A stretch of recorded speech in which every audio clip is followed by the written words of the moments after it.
Udara sore di desa perkebunan sawit itu selalu terasa berat oleh aroma tanah lembab dan daun kering yang membusuk. Tapi bagi Dewi, perempuan berusia 25 tahun yang tinggal di rumah kayu sederhana di ujung jalan kecil, udara itu justru membawa rasa damai. Setiap sore ia duduk di beranda rumahnya, memandangi hamparan kebun sawit yang meluas sampai ke kaki bukit. Dari tempat itu, matahari tampak seperti bola merah raksasa yang perlahan tenggelam di balik daun-daun sawit yang berayun lembut diterpa angin. Dewi adalah perempuan sederhana, kulitnya sawo matang, matanya lembut, dan senyumnya selalu hangat meski hidup tak memberinya banyak kemewahan. Sejak menikah dengan Arman 3 tahun lalu, ia hidup dalam kesederhanaan yang bagi sebagian orang mungkin membosankan, tapi baginya penuh rasa syukur. Ia terbiasa bangun sebelum subuh, menyiapkan sarapan nasi goreng dan kopi hitam untuk suaminya, lalu menyapu halaman yang luas dan berdebu. Setelah itu ia akan menimba air dari sumur belakang, mencuci pakaian, dan kadang mengantarkan bekal untuk Arman ke lokasi kebun. Arman, suaminya, adalah mandor kebun sawit, usianya lebih tua 7 tahun dari Dewi, berperawakan keras, dengan wajah tegas dan kulit yang mulai menggelap karena sering bekerja di bawah matahari. Di mata banyak orang, Arman adalah sosok pekerja keras, tegas, disiplin dan tangguh. Tapi di mata Dewi, ia lebih dari itu. Arman adalah rumahnya, pelindungnya, seseorang yang dulu membuatnya berani meninggalkan rumah orang tuanya di kampung untuk memulai hidup baru di tanah perkebunan yang asing ini. Pagi-pagi, suara burung di pepohonan dan deru mesin truk pengangkut sawit menjadi irama harian yang akrab di telinga Dewi. Ia menyukai kesederhanaan itu, ritme hidup yang tenang, tanpa hiruk-pikuk kota, tanpa tekanan sore hari. Setelah semua pekerjaan rumah selesai, Dewi biasanya mengunjungi rumah Bu Ratna, tetangga di seberang jalan, untuk membantu membuat kue basah yang akan dijual ke pasar. Kadang ia juga mengajar anak-anak kecil mengaji di surau kecil di dekat pos penjagaan kebun. Anak-anak itu memanggilnya Bu Dewi, meski ia belum punya anak sendiri. Hidupnya berjalan datar tapi damai. Malam hari setelah Arman pulang dari kebun, mereka makan malam bersama. Dewi akan menanyakan bagaimana hari suaminya. Lalu mereka berbincang sebentar di beranda sambil mendengarkan suara jangkrik. Kadang Arman terlihat lelah, tapi tetap menatap Dewi dengan lembut. Di saat-saat seperti itu, Dewi merasa beruntung. Ia percaya ia sudah menemukan laki-laki yang akan menjaganya sampai tua. Namun, seperti dedaunan yang tampak hijau tapi perlahan menguning tanpa disadari, kehidupan mereka pun mulai berubah tanpa tanda yang jelas. Awalnya hanya hal-hal kecil. Arman mulai sering pulang lebih malam dari biasanya. Alasannya selalu sama. Pekerjaan di kebun menumpuk atau rapat dengan para pekerja.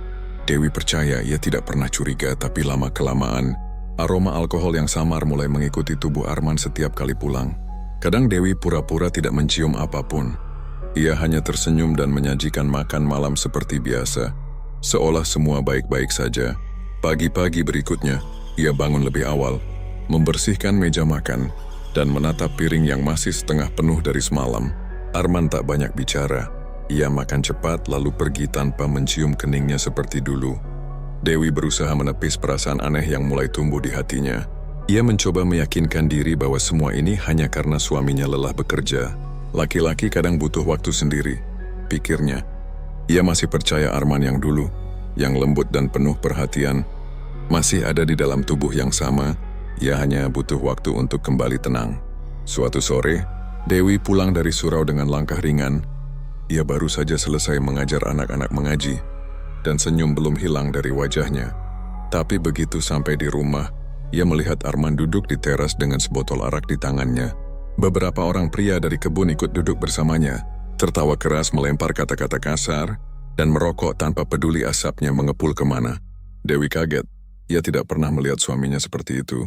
Ketika Dewi mendekat dan hendak menyapa, Arman hanya melirik sekilas tanpa ekspresi. "Masuk aja, Wi, ini urusan laki-laki," katanya datar. Dewi menunduk dan melangkah masuk. Tapi suara tawa mereka masih terdengar, semakin keras, semakin kasar. Dari balik dinding kayu, ia mendengar satu di antara mereka bersuara menggoda. "Wah, cantik bener tuh istri lu, Man, lembut lagi. Cocok kalau tinggal di rumah aja." Lalu tawa menggema, dan suara botol saling beradu. Dewi memejamkan mata, mencoba menahan air mata yang entah kenapa tiba-tiba mengalir. Ia duduk di lantai kamar, menatap lampu minyak yang berkelip redup di luar.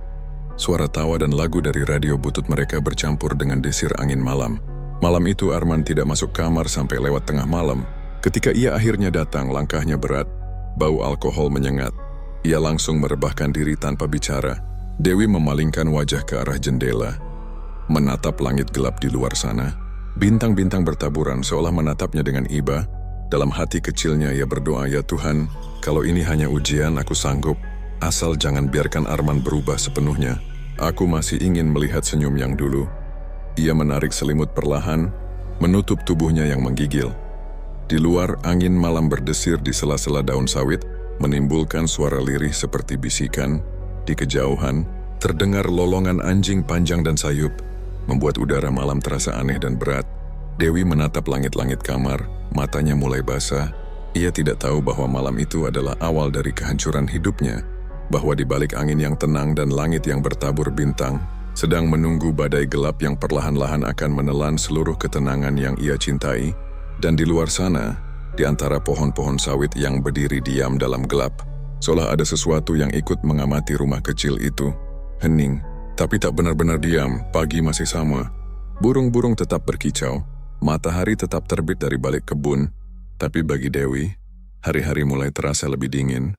Arman kini jarang berbicara. Wajahnya selalu tegang. Matanya tajam seperti sedang menyimpan amarah yang tak bisa dijelaskan.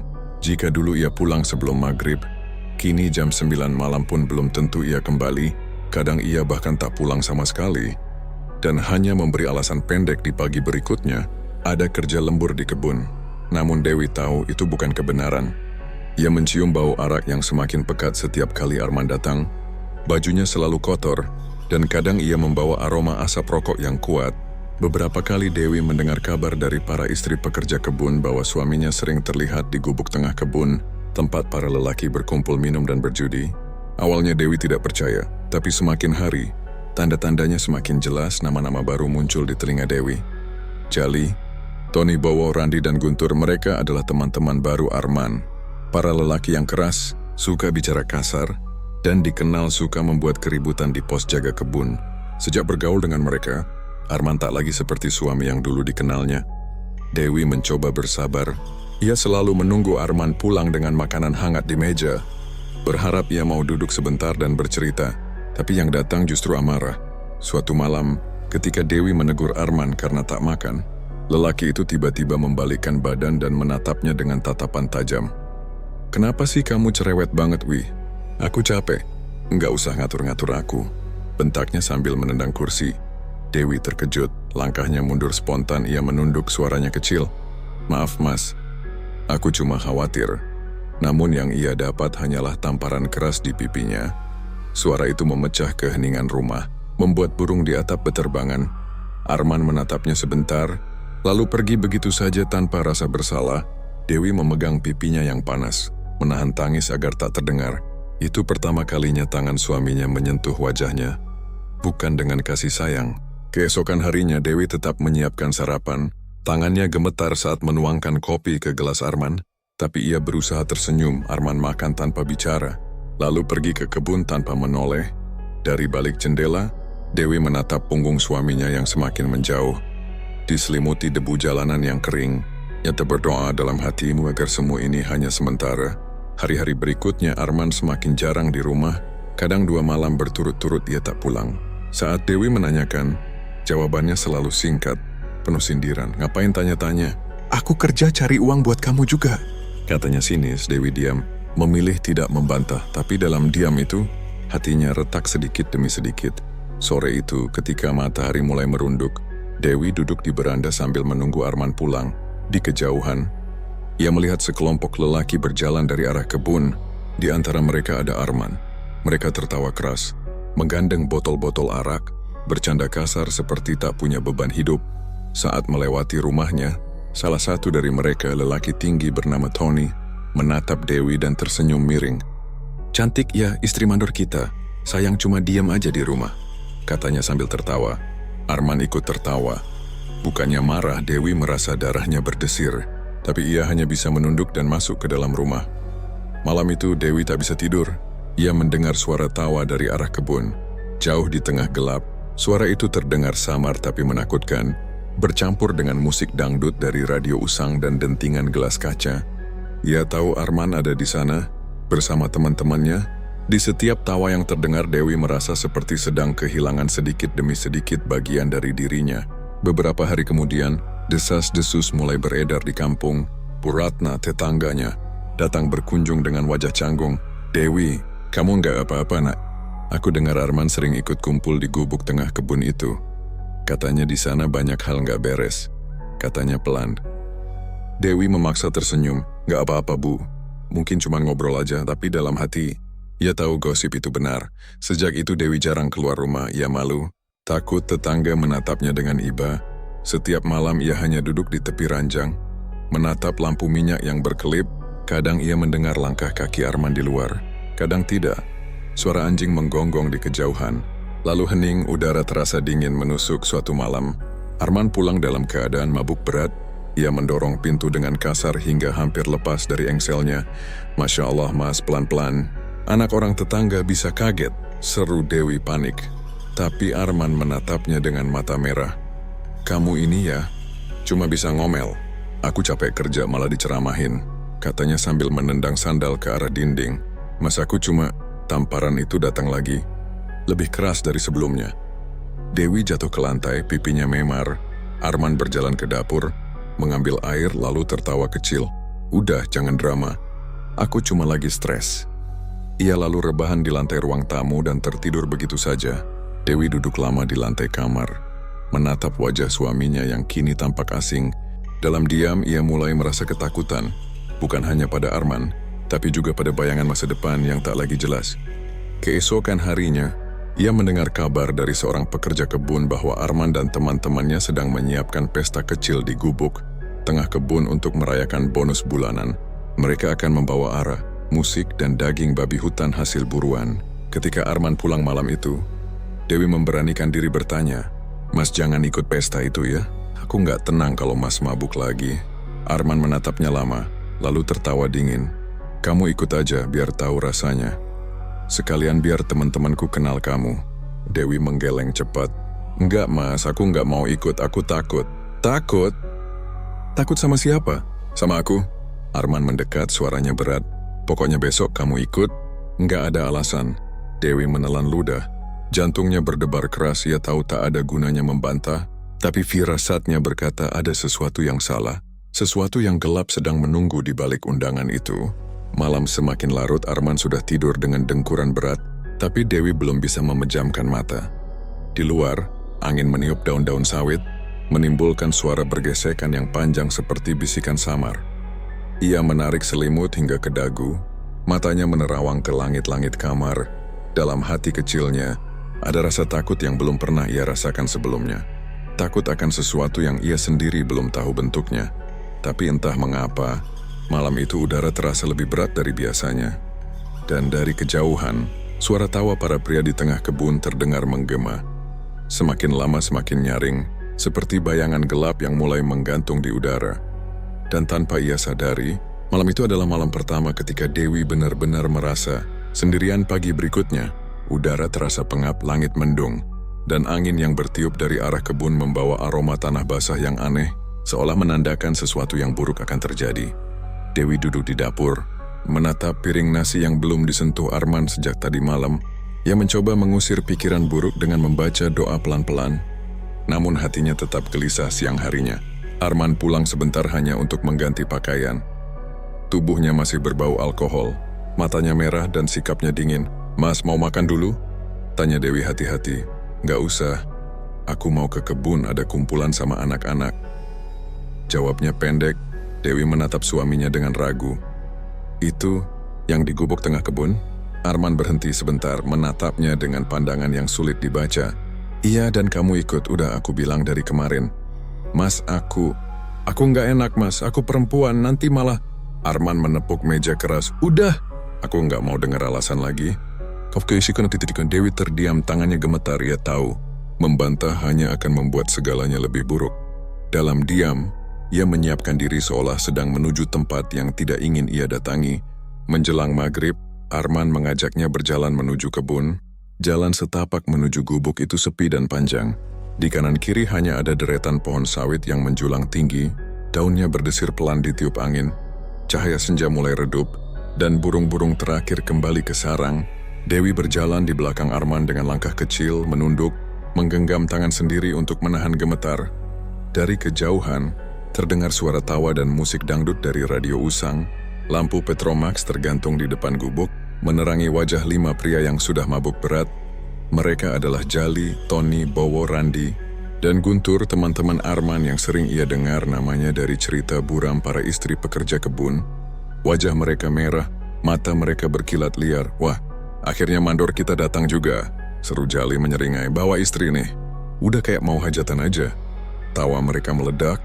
Arman tersenyum tipis menatap Dewi sekilas. "Iya, biar sekalian kenalan sama kalian." Dewi menunduk, mencoba menghindari tatapan-tatapan tajam yang seolah menelanjangi dirinya. Ia berdiri di belakang Arman, berharap waktu berjalan cepat agar bisa segera pulang. Tapi malam itu berjalan lambat, terlalu lambat. Musik semakin keras, arak semakin banyak. Para lelaki itu mulai bicara semakin kasar, menertawakan hal-hal yang tak pantas. Dewi duduk diam di sudut menatap tanah, berdoa agar Arman sadar. Tapi yang terjadi sebaliknya, Arman justru ikut tertawa, ikut minum, dan lupa pada dirinya yang duduk ketakutan di sana. Ketika salah satu dari mereka, Tony, mengulurkan botol ke arah Dewi sambil berkata, "Ayo cantik, minum sedikit aja. Biar hangat." Dewi menggeleng cepat. "Enggak, Mas. Saya nggak biasa mau." "Ah, sombong banget. Istrinya mandor tapi jaim, goda yang lain." Bowo sambil tertawa. Dewi menunduk lebih dalam. Namun tiba-tiba Arman berbicara, suaranya berat. "Udah, minum aja, Wi. Malam ini kamu ikut senang bareng kami." "Mas." Dewi menatapnya dengan mata memohon. "Aku nggak bisa." Tapi Arman sudah kehilangan kesabaran. Ia bangkit, meraih tangan Dewi, dan memaksanya berdiri. "Aku bilang minum." Botol arak hampir menempel di bibir Dewi ketika ia meronta. "Mas, jangan!" Teriaknya pelan, tapi justru membuat tawa yang lain semakin keras. "Lihat tuh, Man, istrimu galak juga ya," kata Randi sambil tertawa keras. Arman menatap Dewi dengan mata merah, lalu tiba-tiba menamparnya keras hingga tubuhnya terjatuh ke lantai tanah. Suara itu menghentikan tawa sesaat. Dewi menangis, menatap suaminya dengan ketakutan. "Mas, tolong, aku mau pulang." Tapi Arman mendekat, mencengkeram rambutnya kasar. "Kamu pikir kamu siapa, hah? Aku suamimu. Kamu harus nurut." "Mas, sakit." Arman menariknya berdiri, lalu mendorongnya ke tengah ruangan. Mata para pria yang tadinya hanya menonton kini berubah. Ada nafsu, ada ketertarikan, ada kebiadaban yang tak lagi bisa dibendung. Dan di antara tawa mereka, kebiadaban itu dimulai. Dewi berteriak, meronta, menangis, tapi tak ada yang peduli Arman. Orang yang seharusnya melindungi, justru menjadi yang pertama mempermalukannya. Ia memperlakukan Dewi bukan sebagai istri, tapi sebagai mainan di depan teman-temannya. "Lihat, ini milikku," katanya tertawa keji. Satu persatu mereka ikut menodai tubuh Dewi yang lemah. Teriakannya pecah di antara suara musik dangdut yang terus berdentum, bercampur dengan aroma arak dan keringat. Tangannya berusaha menepis, kakinya menendang, tapi sia-sia. 5 pasang tangan menahannya. 5 tubuh kotor memperlakukan dirinya seperti binatang. Malam terasa panjang, bulan tertutup awan, dan suara jangkrik pun seolah berhenti. Hanya jeritan Dewi yang menggema di tengah kebun sawit. Namun angin malam menelannya tanpa belas kasihan. Ketika segalanya berakhir, Dewi tergeletak di tanah. Tubuhnya kaku, napasnya tinggal sisa. Bajunya robek, rambutnya berantakan. Matanya menatap kosong ke langit-langit gubuk. Di wajahnya masih ada sisa air mata yang mengering. Dia nggak gerak, ujar Bowo dengan suara gemetar. Arman mendekat menepuk pipi Dewi. Dewi?" Tapi tak ada respons. Panik mulai menyebar di antara mereka. Randi memandang Arman dengan ketakutan. "Man, gimana nih?" "Dia mati, Man." Arman memukul meja keras. "Diam. Jangan panik. Lapor aja ke polisi, Man. Ini udah gila," kata Guntur dengan suara gemetar. "Kalau kita lapor, kita semua masuk penjara." "Kau pikir gampang?" bentak Arman. Ia mengusap wajahnya kasar. Matanya liar mencari jalan keluar. Akhirnya ia berkata lirih tapi tegas, "Kita kubur dia." Malam ini juga, mereka membawa tubuh Dewi dengan karung goni, menelusuri jalan tanah yang lembab menuju sumur tua di tengah kebun, tempat yang sudah lama tak digunakan. Hanya suara langkah kaki dan deru napas mereka yang terdengar. Ketika sampai di sana, Arman menatap sumur itu lama, lalu menatap wajah istrinya yang pucat, Untuk sesaat ada raut penyesalan di matanya, tapi terlalu tipis untuk disebut belas kasihan. Maafkan aku, Wi, bisiknya lirih. Sebelum akhirnya mendorong tubuh itu ke dalam sumur, suara benturan tubuh dengan air di dasar sumur terdengar pelan, lalu hening. Mereka menimbunnya dengan tanah dan daun sawit, menutupinya rapat-rapat seolah tak pernah ada yang terjadi di sana. Malam itu angin berembus pelan. Tidak ada bulan, hanya langit gelap yang menggantung di atas kepala mereka. Setelah semuanya selesai, keenam lelaki itu berdiri terdiam, menatap tanah basah di hadapan mereka. Tidak ada yang bicara, hanya detak jantung dan rasa bersalah yang perlahan menyesap ke dalam dada masing-masing. Udah, gak ada yang ngomong soal ini ke siapapun, kata Arman akhirnya. Kalau ada yang buka mulut, kita semua tamat. Yang lain mengangguk tanpa suara. Mereka lalu berpisah, berjalan ke arah rumah masing-masing dengan langkah gemetar. Namun malam tak benar-benar diam. Angin di kebun sawit mulai berdesir aneh, seolah membawa sesuatu suara lirih, seperti isak tangis yang datang dari arah sumur. Arman sempat berhenti dan menoleh, tapi hanya kegelapan yang menyambutnya. Ia mempercepat langkah, berusaha meyakinkan diri bahwa semua sudah berakhir, padahal justru saat itulah, sesuatu yang tak terlihat mulai bergerak di balik tanah lembab. Dan ketika fajar tiba, sinar matahari pagi jatuh lembut di atas kebun sawit, tapi udara terasa aneh, dingin, berat dan sunyi. Dunia seolah diam. Tak tahu bahwa di bawah tanah yang basah, seorang perempuan masih membuka matanya dalam kegelapan. Malam telah mencuri hidup Dewi, tapi tidak jiwanya. Karena di tempat yang sepi itu, arwahnya mulai berbisik, membawa janji yang belum selesai. Sejak malam itu, kebun sawit tidak pernah benar-benar sunyi lagi. Angin yang biasanya hanya berdesir lembut kini terdengar seperti berbisik, membawa lirih suara tangis samar yang tak bisa dijelaskan. Burung-burung enggan berkicau di pagi hari, dan beberapa pekerja mulai enggan lewat jalur tengah kebun. Ada sesuatu yang berbeda di sana. Sesuatu yang membuat bulu kuduk berdiri bahkan di siang bolong. 2 hari setelah kejadian di gudang, kabar beredar bahwa seekor kambing milik Pak Sarman ditemukan mati di pinggir kebun. Anehnya, tidak ada luka sayatan atau tanda dimangsa hewan liar, hanya leher yang terpuntir, dan di dekat bangkainya, tanah seperti basah oleh air, padahal tak turun hujan. Beberapa warga menganggap itu ulah makhluk halus penunggu kebun, tapi bagi mereka yang tahu apa yang terjadi 2 malam sebelumnya, mereka hanya bisa saling pandang dalam diam. Sementara itu, Arman berusaha menjalani hari seolah semuanya biasa saja. Ia kembali kerja sebagai mandor, mengatur para buruh, dan pura-pura tidak mendengar bisikan di antara mereka. Tapi setiap kali ia melangkah melewati jalan menuju gudang tua, tubuhnya terasa kaku di matanya. Tempat itu tak lagi seperti gubuk sederhana, tapi seperti luka yang masih menganga. Malam-malam Arman berubah menjadi neraka kecil. Ia sering terbangun di tengah malam. Keringat dingin membasahi tubuhnya. Di dalam mimpinya, Dewi berdiri di tengah kebun, memakai daster putih yang sudah koyak. Wajahnya pucat, rambutnya menutupi sebagian muka emas. Suara itu lembut tapi asing. Seperti datang dari jauh, Arman menatapnya dalam mimpi. Tubuhnya gemetar. Dewi. Dewi tersenyum pelan. Tapi di balik senyum itu dari matanya mengalir darah hitam pekat. Kenapa kamu tinggalin aku di bawah sana, Mas? Arman berteriak dan terbangun. Tapi begitu matanya terbuka, ia mendengar suara ketukan lembut di jendela. Tok, tok. Ketika ia menoleh, tak ada siapapun di luar. Hanya angin malam yang menyingkap tirai pelan. Dan dari kejauhan terdengar lirih suara tangisan perempuan. Hari demi hari, keanehan mulai merambat ke seluruh kampung.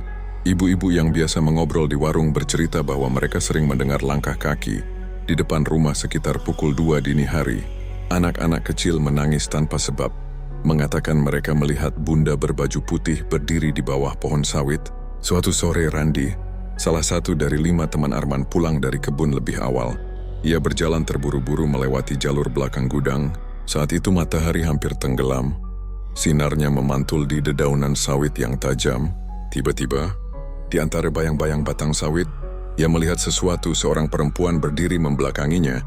Rambut panjangnya terurai menutupi punggung. Dasternya kotor berlumpur. Dan di bawah kakinya, tanah seperti lembab oleh darah. Bu, siapa? Panggil Randi dengan suara bergetar. Perempuan itu diam. Bu, mau kemana? Perlahan sosok itu menoleh. Mata Randi membesar. Wajah pucat itu Dewi, tapi bukan Dewi yang ia kenal. Wajah itu hancur, sebagian kulitnya sobek, bibirnya hitam membiru. dan matanya menatap kosong namun penuh dendam. Randi menjerit dan berlari sekuat tenaga, meninggalkan alat kerjanya begitu saja. Malam itu, ia datang ke rumah Arman dengan wajah pucat. "Man, aku lihat dia. Aku lihat Dewi," katanya dengan suara gemetar. Arman menatapnya tajam. "Ngaco kamu. Jangan ngomong sembarangan." "Demi Tuhan, man. Di dekat gudang." Dia berdiri di situ, mukanya. "Diam, Randi!" Arman memukul meja. "Kalau ada yang dengar, kita bisa habis." Randi terdiam, tapi ketakutan itu tak hilang dari matanya. Ini yang istiada bukan halusinasi. Malam berikutnya Tony juga mengalami hal aneh. Saat ia pulang dari kebun, motornya tiba-tiba mati tepat di depan jalan menuju sumur tua. Toy turun di menjauh starter, tapi mesin tetap tak mau menyala. Ketika ia menunduk, tanah di bawahnya terlihat lembab, bau busuk menyengat seperti bangkai membusuk. Ia menoleh pelan, dan di belakangnya berdiri seseorang sosok perempuan dengan kepala miring. Darah menetes dari bibirnya. "Mas, pulang mas." Suaranya pelan tapi dingin. Menusuk tulang, Tony berteriak, meninggalkan motornya dan berlari tanpa menoleh ke belakang. Satu persatu dari mereka mulai dihantui. Bowo bermimpi tubuhnya ditarik ke dalam tanah. Guntur mendengar suara langkah kaki di atap rumahnya setiap malam. Bahkan Jali, yang dikenal paling keras kepala, suatu pagi ditemukan pingsan di teras rumahnya dengan wajah pucat dan mata terbuka lebar, seperti habis melihat sesuatu yang mengerikan. Arman berusaha menyangkal semuanya. Ia meyakinkan diri bahwa itu hanya rasa bersalah, tapi semakin ia menolak, semakin sering hal-hal aneh terjadi. Barang-barang di rumahnya bergeser sendiri. Lampu padam setiap kali ia menyebut nama Dewi. Bahkan ketika ia mencoba sholat malam untuk menenangkan hati, suaranya tercekat saat sampai di ayat tentang azab dan balasan dosa. Suatu malam, saat ia duduk sendirian di ruang tamu, angin bertiup pelan, tirai bergerak lembut, dan lampu bergoyang pelan. Dari arah dapur, terdengar suara langkah kaki pelan. "Set, set, set." "Siapa?" panggil Arman dengan suara serak.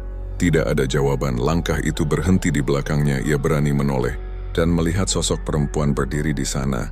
Wajahnya pucat, matanya basah, dasternya kotor berlumpur. "Mas." Suara itu lembut, sangat familiar. Arman terpaku. "Dewi." Dewi tersenyum, tapi senyum itu berubah perlahan menjadi menyeramkan. Matanya kini hitam, bibirnya pecah, dan darah mulai menetes dari ujung dagunya. "Kenapa kamu tinggalin aku di bawah sana, Mas?" Sebelum Arman sempat bergerak, sosok itu menghilang begitu saja, meninggalkan hawa dingin yang menusuk tulang. Sejak malam itu, Arman tak lagi berani tidur di rumah. Ia sering bermalam di gubuk pekerja, berusaha melupakan wajah itu, tapi justru di sanalah, di tempat semuanya bermula. Ia mendengar suara paling menakutkan sekitar tengah malam. Ketika semua orang tertidur, dari arah gudang tua terdengar suara nyanyian pelan, lagu yang dulu sering dinyanyikan Dewi saat memasak di dapur. "Bintang kecil di langit yang biru."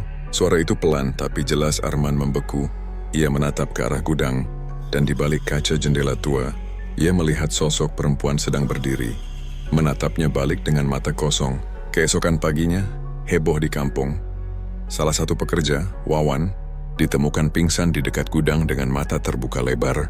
Ia terus mengigau. Ada perempuan di dalam. Dia nangis. Dia minta tolong. Warga mulai takut. Mereka tidak berani lewat jalan kebun setelah maghrib. Para istri melarang suami mereka bekerja lembur, dan anak-anak dilarang bermain jauh. Bahkan kepala desa pun mulai mendengar laporan-laporan aneh. Suara tangisan di sumur, bayangan perempuan di pohon sawit, dan aroma anyir darah yang muncul entah dari mana. Namun meski semua orang ketakutan, tidak ada yang tahu apa penyebabnya. Hanya 6 orang yang tahu kebenarannya. Dan keenamnya kini hidup dalam teror yang mereka ciptakan sendiri. Pada suatu malam ketika langit gelap tanpa bintang dan angin berhenti berembus, Arman terbangun oleh suara dari luar jendela. Suara lirih, seperti seseorang berbisik tepat di telinganya. "Kalian belum membayar dosamu." Suara itu lembut tapi dingin, menusuk hingga ke tulang. Dan malam pun terasa semakin panjang. Suara lirih itu masih menggema di kepala Arman. "Kalian belum membayar dosamu." Kalimat itu seolah menempel di telinganya. Tak pernah benar-benar pergi meski matahari sudah naik tinggi. Pagi itu kampung seolah tampak biasa saja. Anak-anak berlarian, suara ayam berkokok, dan para ibu sibuk di dapur. Tapi bagi Arman, semuanya terasa salah. Udara terlalu dingin, sinar matahari terasa pucat, dan bayangannya sendiri tampak bergetar setiap kali ia melangkah. Ia belum tidur sejak semalam, Setiap kali matanya terpejam, wajah Dewi muncul di antara kegelapan, menatapnya dengan mata penuh luka. Kini Arman berjalan gontai menuju kebun. Matanya sayu, wajahnya pucat seperti orang sakit. Ia ingin memastikan semuanya baik-baik saja, mencoba menenangkan pikirannya dengan bekerja, namun ketenangan itu hancur seketika ketika ia melihat kerumunan di tengah kebun. Para pekerja berbisik-bisik, sebagian tampak ketakutan, sebagian lagi hanya menatap dari jauh. Arman berjalan mendekat dengan langkah cepat. "Ada apa ini?"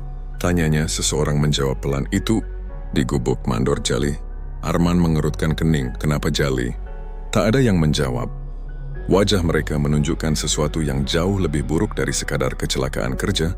Dengan hati berdebar, Arman menyingkirkan orang-orang dan melangkah masuk ke dalam gubuk. Bau anyir langsung menyambutnya, tajam, menusuk hidung. Dan di sana, di tengah ruangan yang remang, tubuh Jali tergantung di balok kayu. Lehernya terjerat tali tambang kasar, lidahnya terjulur, matanya melotot lebar menatap kosong ke arah pintu. Kakinya masih bergerak perlahan, seperti baru saja mati beberapa menit lalu. Arman terdiam, seluruh tubuhnya dingin. Tapi bukan hanya itu yang membuat napasnya terhenti. Di dinding belakang Jali, dengan warna merah kecoklatan seperti darah, tertulis kalimat besar-besar. "AKU tidak mati sendirian." Tinta tulisan itu masih basah, menetes ke lantai tanah, meninggalkan jejak seperti darah segar. Salah satu pekerja yang ikut melihat mundur sambil menutup mulut, hampir muntah. Yang lain berlari keluar sambil berteriak minta tolong. Kepala desa datang beberapa jam kemudian bersama beberapa warga. Polisi pun dipanggil, namun suasana semakin mencekam ketika tak ditemukan tanda-tanda siapapun yang masuk ke gubuk itu semalam. Tak ada jejak kaki, tak ada benda aneh. Hanya tubuh Jali yang tergantung dan tulisan berdarah di dinding. Warga mulai berbisik. "Katanya dulu di gudang itu pernah ada yang mati ya." "Dewi, istrinya Mandor Arman kan?" Jangan ngomong sembarangan. Nanti arwahnya datang." Arman berdiri agak jauh dari gubuk menatap tubuh Jali dengan wajah tegang. Dalam kepalanya suara Dewi kembali terngiang. "Kalian belum membayar dosamu." Ia tahu Jali bukan mati bunuh diri. Ia tahu ia dalam permulaan, tapi lidahnya keluh, tak sanggup mengucap satu kata pun. Ketika polisi menanyainya, ia berusaha tenang. "Saya juga baru tahu, Pak. Tadi pagi saya datang sudah begini." Namun pandangan mata polisi itu tajam, seolah membaca sesuatu dari wajahnya. "Mandor dekat sama almarhum?" "Ya, kami teman kerja," jawabnya cepat. "Dia punya masalah akhir-akhir ini." Arman menggeleng, tapi tangannya gemetar. Ia tahu kebohongan itu rapuh seperti kaca malamnya. Kampung seolah tenggelam dalam ketakutan. Orang-orang menutup pintu lebih awal. Anak-anak dilarang keluar rumah. Suara jangkrik bahkan terdengar lebih pelan dari biasanya. Kematian Jali menjadi pembicaraan di mana-mana. Ada yang bilang ia diganggu arwah penasaran. Ada yang bilang ia dikutuk karena sesuatu yang disembunyikan. Di rumahnya, Arman duduk sendirian di kursi rotan yang berderit setiap kali ia bergerak. Lampu gantung di ruang tamu bergoyang pelan, menciptakan bayangan panjang di dinding. Ia menatap tangannya sendiri, teringat wajah Dewi yang dulu sering memijat tangannya saat pulang bekerja. Kini tangan itu terasa dingin, penuh rasa bersalah. Ia menutup wajah berbisik, "Aku nggak mau semua ini. Aku cuma..." Namun kalimatnya terhenti. Dari arah jendela terdengar ketukan pelan. Tok, tok, tok. Arman mendongak, jantungnya berdetak cepat. Ia mencoba menenangkan diri. Mungkin angin, tapi suara itu terdengar lagi. Tok, tok, tok. 3 kali teratur pelan. "Siapa?" panggilnya. Mencoba berani, tak ada jawaban. Hanya suara angin berdesir lembut di luar. Ia berdiri berjalan ke arah pintu. Setiap langkah terasa berat. Ketika ia sampai di depan pintu, suara itu terdengar lagi. "Kali ini lebih lembut, Mas." Arman membeku. Itu suara yang ia kenal. Suara lembut penuh kasih, tapi sekarang terdengar dari dunia lain. Suara Dewi. "Mas." Panggilnya lagi, lebih dekat. Seolah hanya berjarak beberapa inci dari balik pintu kayu. Arman menelan ludah. Tangannya bergetar saat memegang gagang pintu. Ini tidak nyata. Ini hanya perasaan bersalah. Ia mencoba meyakinkan diri, tapi rasa dingin menjalari tubuhnya. "Mas, bukain, Mas." Suara itu kini berubah lirih, hampir seperti rintihan. Dengan napas memburu, Arman membuka pintu perlahan. Kriak. Angin dingin langsung menyusup masuk, membuat lampu gantung bergoyang keras. Daun-daun beterbangan ke dalam rumah, membawa aroma tanah basah dan wangi bunga melati yang anehnya menusuk hidung. Tidak ada siapapun di luar, jalanan sepi, gelap. Tapi di pojok mata, ia melihat sesuatu bergerak cepat. Bayangan putih melintas, secepat kilat menuju belakang rumah. Arman menoleh, jantungnya hampir pecah. "Dewi?" Bisiknya lirih, tak ada jawaban, hanya keheningan yang tebal. Namun dari arah dapur ia mendengar suara langkah kaki pelan diikuti oleh suara benda jatuh. Klontang! Arman berjalan perlahan, langkahnya berat, dapur gelap, hanya diterangi cahaya samar dari lampu ruang tamu. Ia melihat panci di lantai, tapi matanya terpaku pada sesuatu di dekat jendela dapur. Bekas telapak tangan, berwarna merah darah menempel di kaca. Bekas itu kecil, seperti tangan perempuan Dewi. Suaranya pecah, dan tiba-tiba, dari arah belakang terdengar bisikan sangat dekat di telinganya, dingin dan pelan. "Mas, masih ingat aku?" Arman menoleh cepat, tapi tak ada siapapun. Hanya hawa dingin menusuk dan suara langkah yang berlari menjauh di luar rumah. Ia menutup pintu keras-keras, berlari ke kamar, dan duduk di lantai dengan napas memburu. Malam itu, ia tak bisa tidur sama sekali. Setiap kali matanya mulai terpejam, ia mendengar suara lembut memanggil namanya dari sudut kamar. "Mas, aku kedinginan." "Mas, kenapa kamu kubur aku sendirian?" "Mas, aku nggak mati sendirian." Kalimat terakhir membuatnya terlonjak. Ia tahu kata-kata itu. Itu kalimat yang tertulis di dinding gubuk, di tempat Jali mati. Arman menutup telinganya dengan kedua tangan, berteriak keras, "Pergi! Pergi dari sini!" Tapi suaranya tenggelam oleh angin malam yang tiba-tiba bertiup kencang, membuat seluruh jendela bergetar. Dan di luar sana, di tengah kebun yang gelap, terdengar tawa lirih perempuan, panjang dan melengking. Tawa yang membawa janji bahwa ini baru permulaan, karena satu nyawa telah terbayar, dan 5 lainnya masih menunggu gilirannya. Angin malam itu berhembus pelan, membawa hawa lembab dari arah kebun sawit. Daun-daun bergesekan lembut seperti bisikan halus yang terus mengingatkan akan sesuatu yang belum selesai. Arman duduk di teras rumah, menatap kosong ke arah jalan tanah yang menuju ke kebun. Tubuhnya lemas, matanya sayu. Ia masih terbayang suara ketukan pintu dari malam sebelumnya, suara lembut yang memanggilnya dengan panggilan yang dulu ia rindukan. "Mas." Ini menjadi panggilan dari dunia lain yang tak bisa ia hindari. Sejak kematian Jali, desa tak lagi sama. Orang-orang mulai menutup pintu lebih cepat, anak-anak dilarang keluar setelah maghrib, dan para pekerja sawit tak mau lagi mendekati gudang tua tempat tragedi itu terjadi. Tapi bagi Arman dan kelima temannya yang tersisa, ketakutan itu lebih dari sekadar desas-desus. Mereka tahu Dewi benar-benar datang untuk menagih nyawa. Pagi itu kabar baru mengguncang kampung. Tony, teman Arman yang dikenal paling berani dan paling suka menantang maut, ditemukan tenggelam di kolam sawit belakang gudang.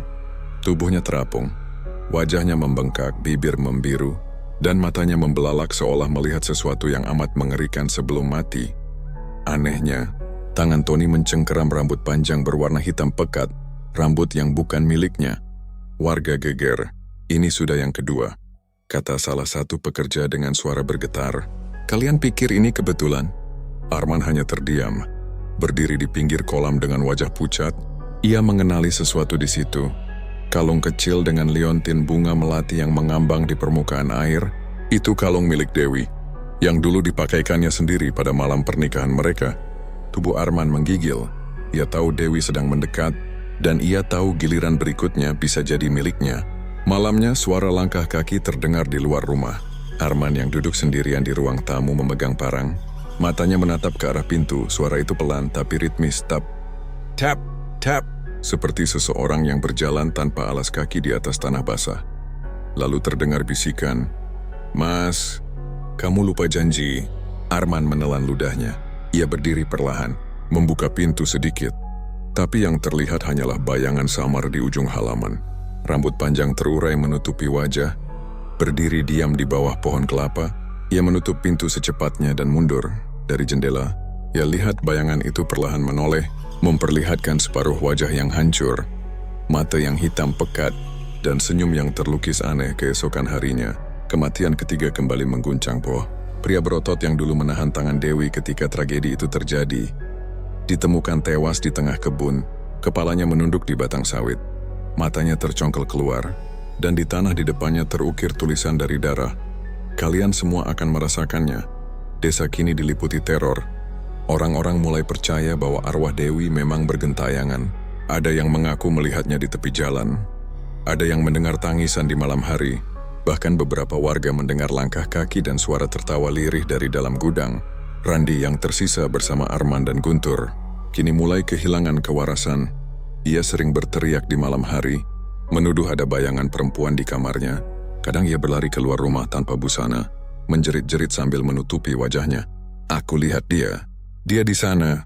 Dia panggil aku." Randi berteriak histeris suatu malam. Tubuhnya gemetar hebat. Arman dan Guntur mencoba menenangkannya. Tapi tak bisa.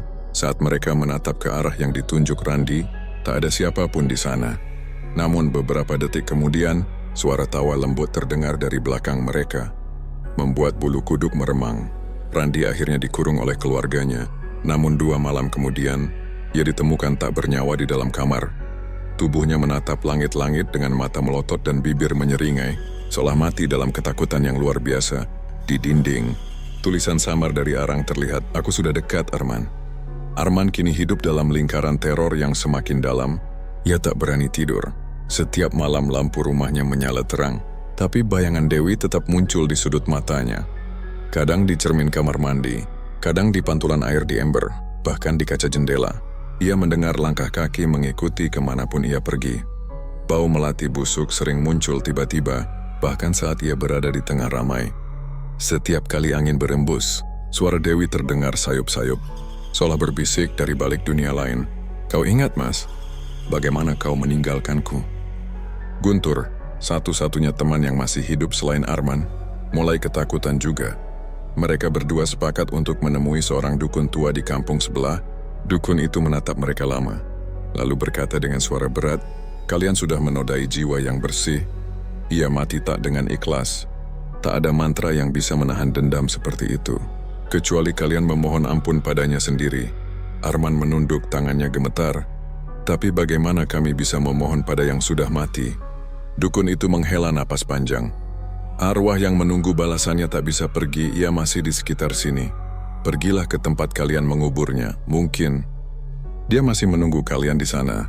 Malam itu, Arman dan Guntur berjalan menuju gudang tua di tengah kebun, tempat di mana semuanya berawal. Langkah mereka berat, diiringi suara jangkrik yang hilang timbul dan kabut yang perlahan turun. Di depan gudang, bau anyir darah tercium samar. Pintu kayu yang lapuk terbuka perlahan oleh angin, menimbulkan bunyi kriik. Yang panjang Arman menatap ke dalam. Hatinya berdegup kencang. Ia melihat di sudut ruangan ada genangan air berwarna hitam pekat. Dan di atasnya, rambut panjang hitam terurai mengambang perlahan. "Guntur." "Lihat itu," bisik Arman pelan. Tapi saat ia menoleh, Guntur sudah tak ada. Yang terdengar hanyalah langkah kaki menjauh dan suara teriakan tertahan dari kejauhan. Arman kini sendirian di depan gudang, dikelilingi oleh suara bisikan, tawa lirih, dan hembusan angin dingin yang membawa aroma melati busuk. Di dalam kegelapan itu ia tahu satu hal dengan pasti. Dendam Dewi belum selesai, dan ia tahu malam itu, giliran berikutnya akan datang. Malam itu, Arman berlari sekuat tenaga dari kebun sawit. Nafasnya tersengal, langkahnya tersandung di tanah becek, tubuhnya berlumur lumpur dan keringat dingin. Di belakangnya, suara tawa lirih yang familiar terus bergema, seperti menggema dari segala arah. "Kau tak bisa lari, Mas."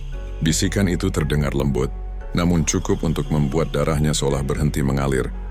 Ia akhirnya tiba di tepi desa, di depan rumah seorang ustaz yang dikenal bijak dan disegani warga. Ustaz Rahman dengan tangan gemetar. Arman mengetuk pintu berulang kali hingga ustaz itu terbangun. "Astagfirullah, Arman, tengah malam begini?" tanya Ustaz Rahman. "Masih mengenakan sarung dan kopiah lusuh, Ustaz." "Tolong saya," suara Arman serak, nyaris tak keluar. Dia datang lagi, Dewi." Ustaz Rahman memandang wajah Arman yang pucat dan matanya yang merah karena kurang tidur. "Masuklah nak, duduk dulu. Tarik napas." Ia menyalakan lampu minyak dan mempersilakan Arman duduk di ruang tamu yang sederhana. Udara di ruangan itu dingin, tapi Arman justru berkeringat deras. Dengan suara bergetar, Arman mulai menceritakan semuanya. Tentang malam kelam di gudang sawit, tentang kelima temannya yang kini sudah mati satu persatu, tentang jeritan dan tawa lirih yang menghantuinya setiap malam, dan tentang rasa bersalah yang kini membakar hatinya setiap kali ia memejamkan mata. Ustaz Rahman mendengarkan dalam diam, Sesekali ia mengusap janggutnya dan menggeleng pelan. Dosa yang kalian lakukan lebih besar dari apapun, Arman. Kau bukan hanya membunuh jasadnya, tapi juga merusak kehormatan seorang istri, seorang wanita yang kau janjikan akan kau lindungi. Air mata Arman menetes tanpa ia sadari. Ia menggenggam kepalanya kuat-kuat. Saya tahu, Ustaz. Saya tahu, tapi saya menyesal. Saya ingin dia tenang. Saya ingin berhenti melihatnya. Ustaz Rahman mengambil air putih, lalu duduk di hadapan Arman. Kalau begitu, izinkan saya membacakan ayat-ayat Allah. Jika engkau jujur, mungkin Allah akan memberi jalan untukmu. Tapi jika tidak, maka arwah itu akan tetap menagih. Arman mengangguk, ia menutup mata. Sementara Ustaz Rahman mulai membaca ayat-ayat Al-Quran. Dengan suara dalam dan bergetar, suasana rumah menjadi sangat hening. Hanya suara jangkrik di luar jendela yang terdengar samar. Namun beberapa menit kemudian sesuatu mulai terjadi. Tubuh Arman tiba-tiba bergetar hebat. Nafasnya berat, matanya terpejam rapat, dan dari mulutnya keluar suara lirih yang bukan suaranya sendiri. Suara seorang perempuan. Suara itu halus tapi menyayat hati. Kenapa, Mas? Kenapa kau biarkan mereka? Klodeng. Ustaz Rahman tertegun, tapi tetap melanjutkan bacaannya. A'udzubillahi minasyaitonirrajim. Ia tahu, suara itu bukan setan biasa. Ada jiwa yang terluka di dalam tubuh Arman. Mencoba berbicara melalui penyesalan yang ia pendam, suara itu kembali terdengar. Kali ini lebih jelas, seperti seseorang yang menangis di antara dunia dan akhirat. Aku hanya ingin pulang, tapi kalian tidak memberiku kesempatan. Kalian buang aku seperti sampah. Sekarang biar kalian tahu rasanya dibuang tanpa ampun. Arman terisak, air matanya mengalir deras, tubuhnya berguncang dan ia berteriak sekeras-kerasnya. Cukup, Dewi. Maafkan aku. Aku bodoh, aku gila. Suaranya terputus karena tenggorokannya tercekat. Ia terjatuh ke lantai, sujud sambil menangis. Sementara Ustaz Rahman mencoba menenangkannya dengan ayat-ayat suci. Setelah beberapa lama, tubuh Arman perlahan tenang. Nafasnya kembali normal, tapi matanya tampak kosong. Dia masih di sini, Ustaz, katanya pelan. Aku bisa merasakannya, dia berdiri di luar rumah ini. Ustaz Rahman menatapnya heran, lalu beranjak membuka jendela. Di luar sana, kabut malam menyelimuti halaman. Bulan separuh menggantung di langit dan di bawahnya. Seorang perempuan berdiri diam di tepi jalan. Ia mengenakan daster putih yang koyak di bagian dada. Rambutnya panjang berantakan menutupi sebagian wajah, dan di tangan kirinya tampak kalung melati yang meneteskan cairan hitam. Matanya menatap lurus ke arah jendela, ke arah mereka. Ustaz Rahman tersentak mundur beberapa langkah. Astagfirullah. Dari tempatnya Arman mulai menggigil lagi. Dia datang, Ustaz. Dia selalu tahu di mana aku. Ustaz Rahman menatap Arman dengan tatapan iba. Kau harus bertobat sungguh-sungguh, nak. Dosa seperti ini tidak bisa disembunyikan. Kau harus mengakui semuanya. Di hadapan orang-orang, di hadapan keluarga almarhumah. Hanya dengan begitu, kau bisa menunjukkan penyesalanmu yang sebenarnya. Arman menunduk, baunya bergetar hebat. Saya akan lakukan apapun. Asal dia berhenti menghantui saya tak sanggup lagi, Ustaz. Malam itu berlalu dengan doa panjang dan isak tangis yang tak berhenti. Ustaz Rahman duduk hingga subuh, mendampingi Arman yang terus menunduk sambil menggenggam tasbih. Namun ketika azan pertama berkumandang, Ustaz Rahman merasa hawa di sekelilingnya berubah. Angin berhenti bertiup, ayam-ayam tak berkokok, dan hawa dingin menyeruak dari arah pintu depan. Perlahan pintu itu terbuka sendiri. Ustaz Rahman menoleh, dan di sana sosok Dewi berdiri di ambang pintu. Tubuhnya pucat, matanya hitam, tapi wajahnya kini tidak lagi marah. Ia hanya menatap Arman dengan tatapan kosong, lalu berkata dengan suara lirih yang nyaris tak terdengar, "Keadilan manusia tak cukup untukku." Setelah itu sosoknya menghilang perlahan seperti kabut tersapu angin, namun aroma melati busuk tertinggal di udara, menusuk hidung siapapun yang bernapas di ruangan itu. Ustaz Rahman menutup pintu perlahan sambil menatap Arman yang kini berlutut, memegangi dadanya dan menangis tanpa suara. Ia tahu apapun yang akan datang setelah malam itu bukan lagi tentang penyesalan. Ini tentang balasan yang sudah berjalan, dan tak ada manusia yang bisa menghentikannya. Di luar sana, fajar mulai menyingsing, tapi bagi Arman, cahaya itu bukan pertanda pagi, melainkan awal dari kegelapan yang sesungguhnya. Fajar yang menyingsing setelah malam pengakuan itu tak membawa ketenangan apapun bagi Arman. Matahari memang terbit, tapi bagi dirinya, dunia tetap gelap. Setelah kejadian di rumah Ustaz Rahman, Setiap kali Arman memejamkan mata, bayangan Dewi selalu muncul. Bukan lagi sekadar mimpi tapi nyata, seolah ia hidup di antara dua dunia yang saling menembus. Hari itu, penduduk desa Gempar, seorang ibu yang tinggal dekat kebun sawit mengaku melihat sosok perempuan berambut panjang berjalan perlahan di tengah kabut pagi. Daster putihnya lusuh, tubuhnya basah seolah baru keluar dari lumpur, dan darah menetes dari ujung rambutnya ke tanah. Ketika ibu itu mencoba mendekat, sosok itu menoleh perlahan, memperlihatkan wajah penuh luka terbuka dan mata kosong yang menatap tanpa jiwa. Sejak saat itu, tak ada satupun warga yang berani melintas di jalur kebun menjelang senja. Siangnya kabar buruk kembali datang. Guntur, satu-satunya teman Arman yang tersisa, ditemukan tewas di rumahnya sendiri. Ia ditemukan dalam posisi duduk di sudut kamar, kedua matanya terbuka lebar menatap langit-langit, dan di dinding belakangnya tertulis dengan darah, "Aku sudah datang." Desa menjadi lumpuh oleh ketakutan. Tak ada suara cangkul, tak ada tawa anak-anak, dan malam menjadi waktu yang dihindari.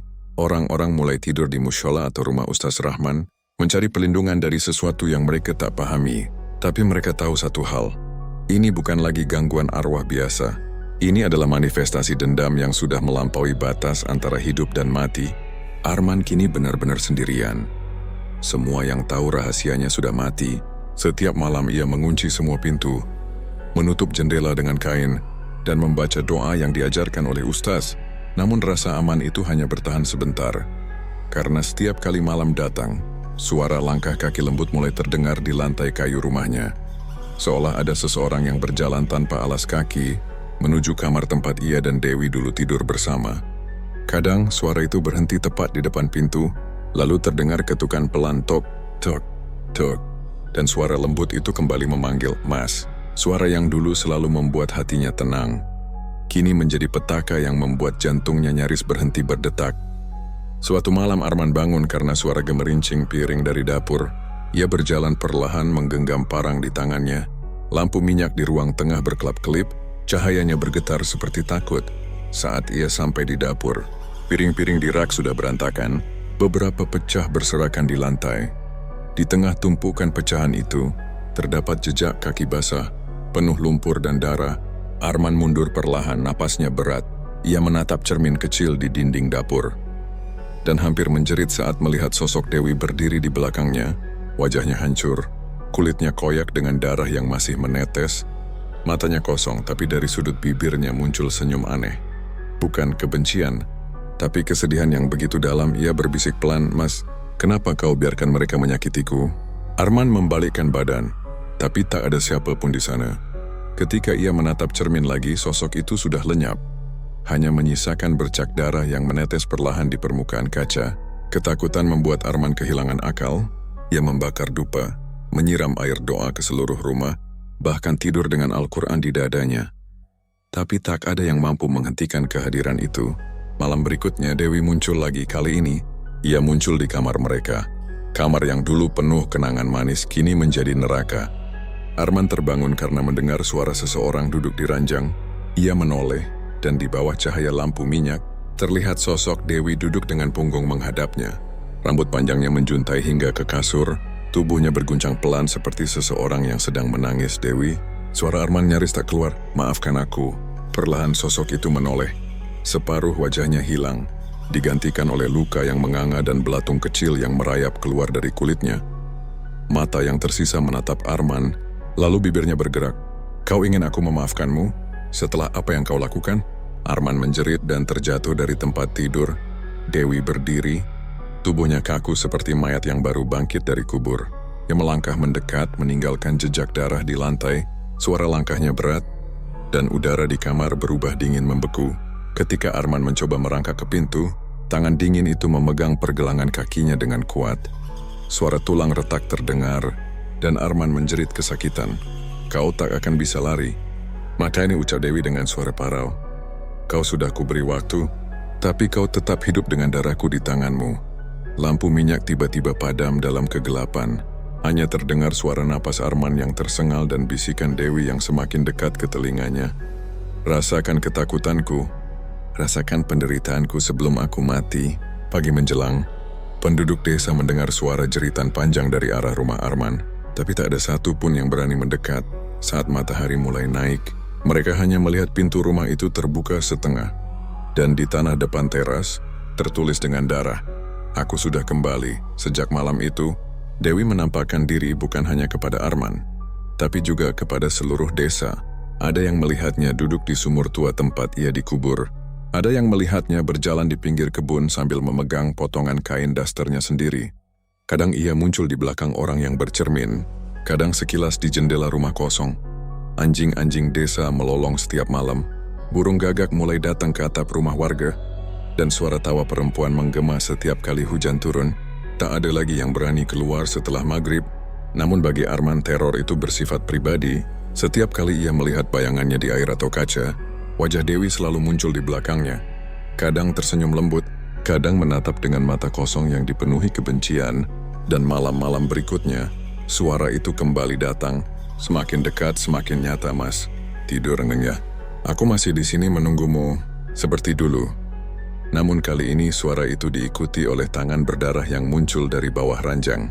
Menggenggam kaki Arman erat-erat, membuatnya tahu bahwa Dewi bukan lagi sekadar arwah penasaran. Ia sudah benar-benar kembali.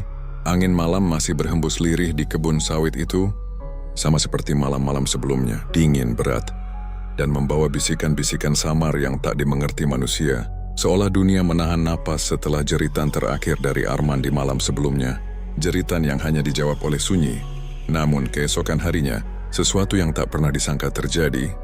Seorang pekerja kebun bernama Samin, yang tengah menggali tanah di dekat sumur tua untuk memperbaiki pipa air, menemukan sesuatu yang keras di bawah sekopnya. Awalnya ia kira itu akar pohon, tapi ketika ia menyingkirkan tanah lebih dalam, yang terlihat adalah bentuk tulang manusia. Dan di sela-sela tanah basah itu, masih ada sisa kain daster lusuh berwarna putih kecoklatan. Samin tertegun, tangannya gemetar. Ia mundur beberapa langkah, napasnya tercekat. "Ya Allah, ini tulang, Pak," teriaknya kepada rekan-rekan yang segera menghampiri. Dalam hitungan menit kabar itu menyebar ke seluruh kebun. Orang-orang berdatangan. Sebagian menutup hidung karena bau busuk menyengat. Sebagian lain berbisik menyebut nama yang selama ini dikira sudah pergi. "Dewi." Polisi datang menjelang sore membawa garis kuning dan senter besar. Mereka menggali lebih dalam dan menemukan hampir seluruh bagian tubuh manusia yang telah membusuk, terbungkus karung goni, dengan tulang-tulang yang tampak patah dan tengkorak yang retak di bagian belakang. Di antara bekas kain dan karung itu, ditemukan juga gelang kecil dari manik-manik biru, yang dulu sering dipakai Dewi ke pasar. Seorang tetangga yang mengenalinya langsung menangis terseduh. "Itu gelangnya Dewi. Dulu dia nggak pernah lepasin itu," ucapnya dengan suara bergetar. Desa mendadak geger. Isak tangis dan ketakutan bercampur menjadi satu.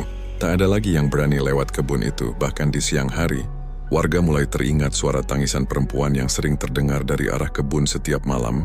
Dan semua potongan misteri yang selama ini mereka abaikan kini terasa seperti potongan puzzle yang membentuk satu wajah Dewi. Sementara itu, Arman yang mendengar kabar itu langsung pucat pasi. Tubuhnya gemetar, keringat dingin membasahi punggungnya. Ia tahu waktunya sudah dekat. Ia tahu tidak ada lagi tempat bersembunyi. Sejak kematian teman-temannya satu persatu, ia hidup dalam ketakutan.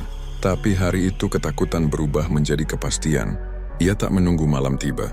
Dalam keadaan kalut, ia langsung kabur ke arah hutan di belakang kebun sawit. Tanpa alas kaki, hanya membawa tubuh lelah dan jiwa yang porak-poranda. Langit sore berwarna kelabu seperti turut berduka. Suara jangkrik bersaut-sautan ketika Arman menerobos semak belukar. Nafasnya memburu, matanya liar, seolah ada sesuatu yang mengejarnya. "Jangan ganggu aku, Dewi. Aku minta ampun," katanya lirih di sela tangis. Namun semakin jauh ia melangkah, semakin ia merasa tidak sendirian. Daun-daun bergerak padahal angin tak berhembus. Dan setiap kali ia menoleh, bayangan putih tampak berdiri di antara pohon sawit. Diam, memandang ia terus berlari, hingga tiba di tepi sumur tua tempat jasad Dewi ditemukan. Sumur itu kini dikelilingi garis polisi, namun malam sudah turun. Dan tak ada seorang pun di sana, hanya bulan yang menggantung pucat di langit. Menerangi bibir sumur yang lembab, Arman terhuyung, lututnya lemas. Ia menatap ke bawah, ke dalam kegelapan sumur yang seperti menelan cahaya. Aku salah. Aku nggak mau mati kayak mereka. Katanya terbatas, suaranya hampir tak terdengar. Lalu di antara desiran angin terdengar suara halus lembut namun menggema dari dasar sumur itu. "Mas," Arman terlonjak. Ia menatap sekeliling, tapi tak ada siapa-siapa. Suara itu datang lagi. Lebih jelas kali ini, seperti bisikan tepat di telinganya. "Mas Arman, aku menunggumu di bawah sini." Dingin menjalar ke seluruh tubuhnya. Arman mundur, tapi langkahnya terpeleset. Ia jatuh terduduk, dan di saat itu pula sesuatu perlahan muncul dari dalam sumur. Sepasang tangan pucat, berlumur tanah dan darah, meraih bibir sumur dengan kuku-kuku hitam yang panjang. Dari dalam kegelapan, kepala Dewi muncul perlahan. Rambut panjangnya basah dan menempel di wajah penuh luka. Matanya kosong, tapi senyumnya justru hangat. Seperti dulu saat ia masih hidup, Mas Arman. Katanya dengan suara yang tenang namun menakutkan. "Aku sudah kedinginan sendirian di bawah. Sekarang, temani aku." Arman menjerit sekeras-kerasnya, namun tak ada yang mendengar. Suara jeritannya teredam oleh desiran angin malam dan bunyi daun-daun sawit yang bergesekan. Ia berlari, tapi langkahnya tersandung akar pohon. Saat tubuhnya jatuh, bayangan putih itu sudah berdiri tepat di depannya. Mengulurkan tangan, "Sini mas." Tangannya dingin seperti es ketika menyentuh pipinya. Dalam hitungan detik, Arman merasakan dadanya sesak, matanya berkunang. Bayangan masa lalu berkelebat malam di gudang. Tawa teman-temannya, tangisan Dewi yang memohon ampun. Semua itu berputar cepat di kepalanya, hingga akhirnya ia melihat wajah Dewi terakhir kali. Bukan sebagai arwah penuh dendam, melainkan istri yang pernah ia sakiti. "Maafkan aku," adalah kata terakhir yang keluar dari bibir Arman sebelum tubuhnya terjatuh ke tanah. Kaku dengan mata terbuka menatap kosong ke langit. Keesokan paginya, warga menemukan jasad Arman di dekat sumur tua, dengan tangan kanan menggenggam gelang biru yang sama seperti milik Dewi. Polisi menutup area itu, tapi sebagian warga bersumpah mendengar suara tangisan lembut dari dalam sumur pada malam harinya. Suara itu berkata lirih, seperti seorang istri yang akhirnya bisa beristirahat. "Sekarang, aku tidak sendiri lagi." Namun di antara keheningan itu, ada satu hal yang belum diketahui siapapun. Di dasar sumur yang gelap, dua bayangan terlihat duduk berdampingan. Yang satu bersandar lembut di bahu yang lain, sementara angin berbisik membawa bau tanah basah dan darah yang belum kering. Dendam itu mungkin telah selesai, tapi arwah Dewi belum tenang sepenuhnya. Karena di kebun sawit yang sunyi itu, suara langkah kaki masih terdengar di malam hari, seolah seseorang atau sesuatu masih berkeliaran mencari penebusan yang belum tuntas. Suara tangisan lirih dari sumur tua masih sering terdengar, terutama saat malam menjelang. Penduduk desa mulai menganggap kebun sawit itu sebagai tempat terkutuk. Tak ada lagi yang berani mendekat, bahkan para mandor perusahaan pun memutuskan untuk menutup seluruh area di sekitar sumur. Namun kisah itu belum benar-benar berakhir. Setelah kematian Arman, serangkaian kejadian ganjil kembali menghantui desa, seolah arwah Dewi belum juga tenang. Meskipun semua pelaku telah mati, malam pertama setelah jasad Arman ditemukan, udara terasa lebih dingin dari biasanya. Angin yang berhembus dari arah kebun membawa aroma busuk bercampur tanah basah. Lampu-lampu rumah warga bergetar seperti ditiup sesuatu yang tak terlihat. Anjing-anjing menggonggong tanpa henti, dan ayam jantan berkokok sebelum waktunya. Seorang nenek bernama Mbah Sarti, yang rumahnya paling dekat dengan kebun, mengaku melihat sekelebat bayangan perempuan berjalan pelan di antara batang-batang sawit.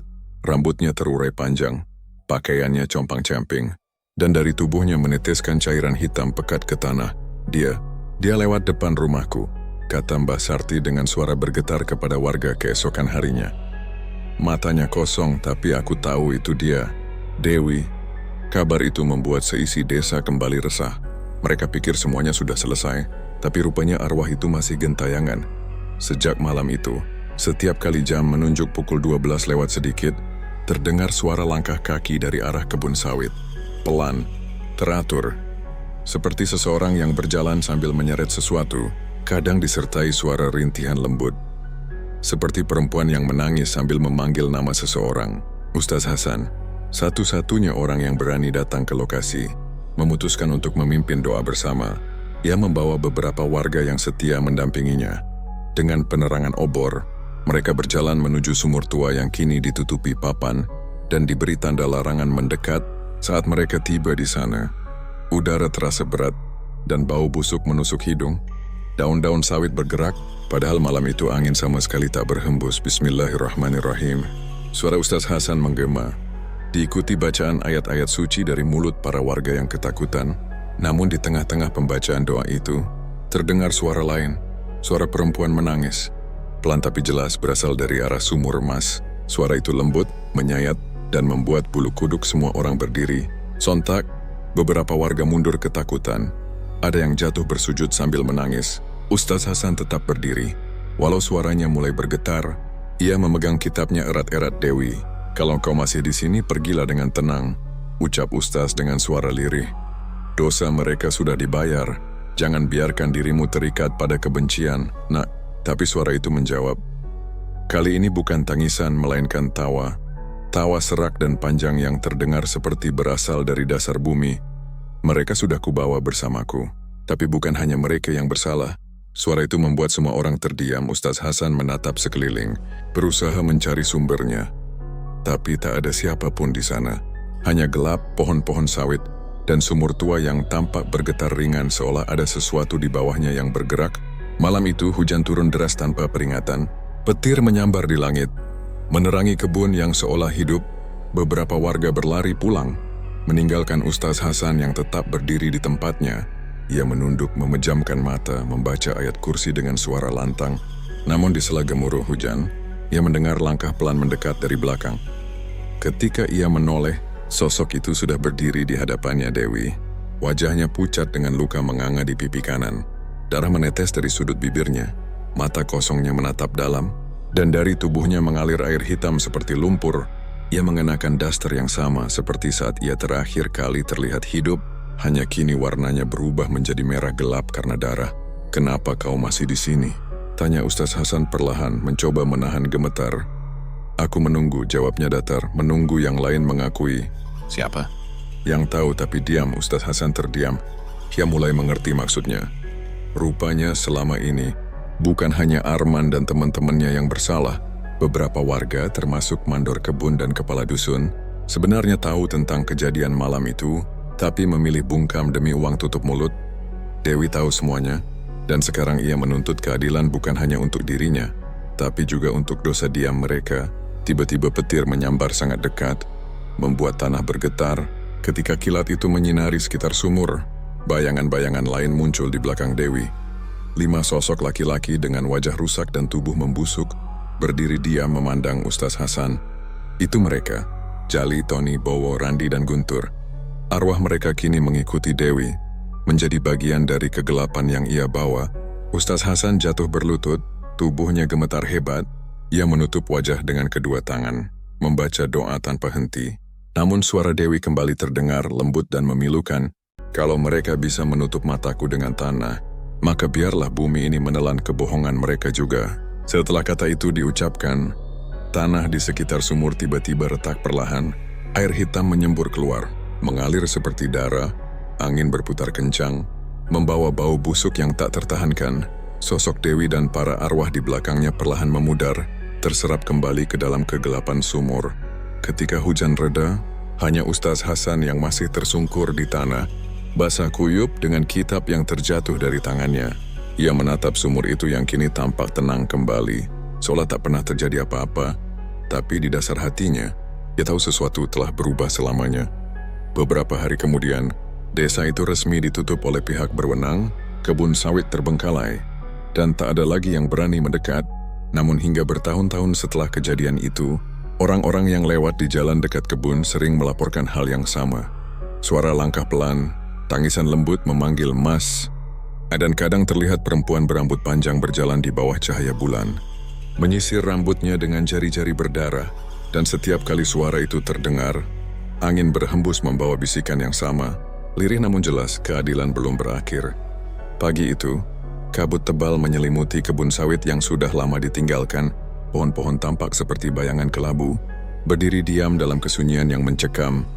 Tak ada suara burung, tak ada hembusan angin, hanya keheningan pekat yang seolah menelan waktu di tengah kebun itu.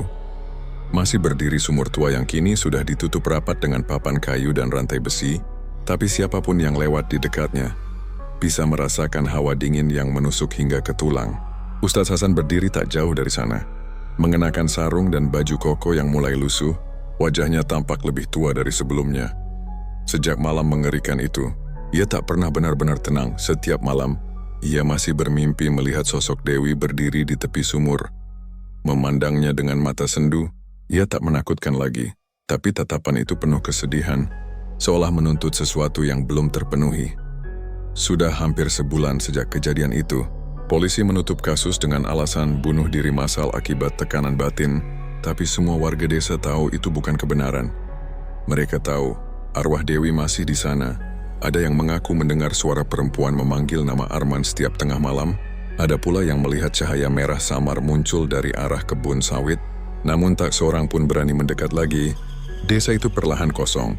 Satu persatu warganya pergi, meninggalkan rumah-rumah kayu yang kini ditelan rumput dan lumut. Ustadz Hasan menatap sumur itu lama. Ia membawa botol kecil berisi air zam-zam dan segenggam bunga melati. "Nak Dewi," katanya perlahan. Suaranya bergetar oleh usia dan rasa bersalah. "Kalau memang kau belum tenang, semoga malam ini aku bisa membantumu. Aku tahu dosa mereka besar, tapi jangan biarkan jiwamu terus menderita. Pergilah, kembali pada Tuhanmu dengan damai." Ia menuangkan air zam-zam ke atas tanah di sekitar sumur, membaca ayat-ayat suci dengan lirih. Tapi baru beberapa kalimat terucap, angin berhembus kencang tanpa peringatan. Kabut di sekitarnya berputar, menciptakan pusaran halus seperti bentuk bayangan manusia. Ustadz Hasan memejamkan mata, namun suara lembut yang ia kenal baik terdengar di antara desau angin. "Ustaz." Suara itu lirih, nyaris seperti bisikan, tapi penuh emosi. Ia membuka mata dan di hadapannya perlahan terbentuk sosok Dewi. Kini penampilannya tak lagi seburuk dulu, wajahnya masih pucat, tapi luka-lukanya tampak samar. Seperti bayangan masa lalu yang memudar, ia berdiri di tepi sumur, mengenakan daster putih yang bersih, rambutnya terurai rapi, namun matanya tetap menyimpan duka mendalam. "Dewi," ucap Ustaz itu pelan. Kau belum pergi?" Perempuan itu menggeleng pelan. "Aku ingin pergi, Ustadz, tapi aku masih terikat oleh amarahku. Dosa mereka sudah kubalas, tapi dosa diam orang lain masih menggantung di udara." Ustadz Hasan terdiam, matanya berkaca-kaca. "Kami semua bersalah, Nak, termasuk aku. Aku tahu ada yang tak beres waktu itu, tapi aku tak berani bicara. Aku takut pada Arman dan para mandor. Aku takut mereka akan mencelakakan keluargaku. Dan karena ketakutan itu, aku membiarkan kau menderita sendirian." Dewi menatapnya lama. "Ketakutanmu membuatku kehilangan nyawa, Ustaz, tapi penyesalanmu mungkin bisa menenangkan jiwaku." Hening sejenak, hanya suara desir daun sawit yang bergoyang perlahan, seolah seluruh kebun ikut mendengarkan percakapan mereka. Ustaz Hasan berlutut menunduk dalam-dalam, air matanya menetes ke tanah. "Maafkan kami, Nak Dewi. Maafkan semua kebodohan manusia yang lebih memilih diam daripada membela kebenaran." Ketika kata maafkan itu keluar, angin yang semula berputar kencang mendadak berhenti. Udara menjadi tenang. Sosok Dewi menatapnya dengan senyum samar. Senyum yang bukan lagi berisi amarah, melainkan kelegaan. Dari tubuhnya memancar cahaya lembut berwarna putih, perlahan menerangi sekitar sumur.